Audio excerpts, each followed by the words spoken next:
Малко. Направо да е сериозен. След като успях да намеря и мек път, по който да карам в Полша, продължих по тяхната доста добре поддържана и развита пътна мрежа към един скоростен път, който се нарича Вия Балтика, който директно ме отправя към Литва и столицата Вилнюс. Полша надмина всичките ми очаквания, те бяха доста високи за това какво представлява тази страна. Силно съм впечатлен от нея, от пътищата, от хората, въобще Полша е много, много подредена страна. В Литва реших да тръгна по второкласните пътища, където може ли човек наистина да види какво представлява всяка една страна. И тук видях и тези доста дълги прави пътища измежду горите, където терена много си изравни въобще в страната и просто трябва да си намериш някакво занимание, за да не ти е твърде скучно, докато караш през тези прави пътища.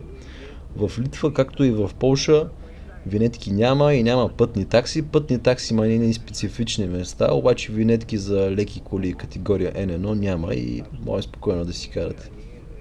Взел съм тук един килер, но все пак има мивка, има хладилник, има абсорбатор за нещо, което не знам какво ще е, защото няма такова. И това е. Баната е. Има тук всичко е много гъсто и има един прозорец, през който мога да видя небето и там е един покрив. Какво? Тук ще съм само по-малко от 24 часа.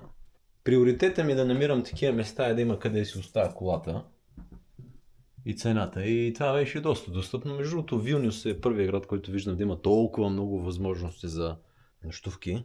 Сега, това местенце може да не е перфектно, ама е достатъчно добро за този, за който е. В Вилнюс седях общо 3 дни и градът е доста класическо северен, едноцветен. Сградите са изчистени, няма никакви такива висящи кабели, закачени климатици, много е тих.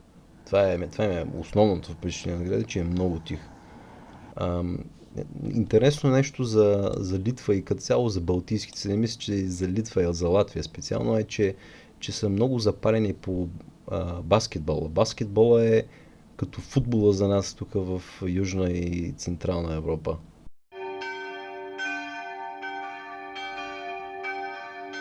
Друго интересно е, че страната също има и доста голям процент руско говорящо население, тъй като все пак страната е била част от Съветския съюз. И Литва, Латвия, Естония, Балтийските страни са много обединени като цяло. Имат едно събитие, което се нарича Балтийската вълна, където 2 милиона човека, свързвайки трите столици, държат ръце и това е едно много, много специфично за балтийските страни събитие от края на студената война, което доста добре ги оприличава и добивате представа, що за хора са.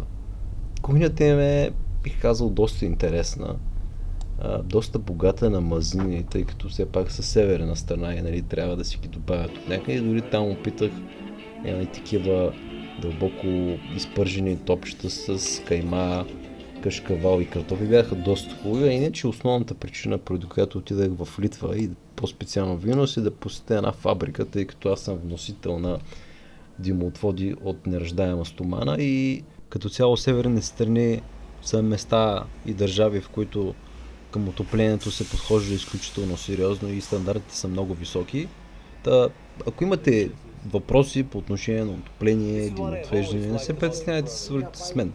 Това пътуване беше малко, даже доста по-различно в сравнение с предишните ми такива, в които съм обикалял европейските страни, защото беше просто работно. Но също е повод за разглеждане на неща, които не съм виждал никога преди. И да посетя места, в които винаги съм искал да посетя. В следващата част ще се фокусирам върху връщането обратно, което ми отне 3 дни и ще се опитам да го направя в един епизод, за да бъде максимално концентрирано.